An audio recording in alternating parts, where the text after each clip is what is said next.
একটা গ্রামে অনেক বড় আকাল লেগেছে, বছর ধরে বৃষ্টি হচ্ছে না। ওখানে ওই গ্রামের পাস্টার এসে বলছে গ্রামের লোকদেরকে, সবজন বিশ্বাসের সাথে আজকে বিকেলে প্রার্থনাতে আসবে, আমরা প্রার্থনা করব, প্রভু বৃষ্টি দেবে।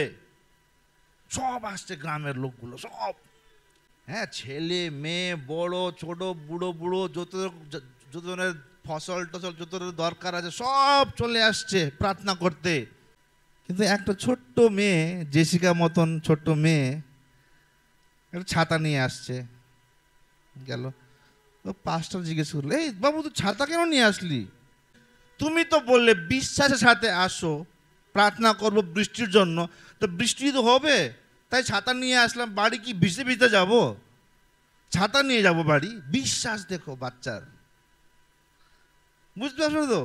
সব লোক প্রার্থনাতে গেছে, কিন্তু একজন ওই প্রার্থনার কার্য করেছে। বুঝতে পারছো তো কিভাবে বিশ্বাসকে তুমি কার্যতে লাগাতে পারো? তখন তখন তোমার প্রার্থনার উত্তর হবে।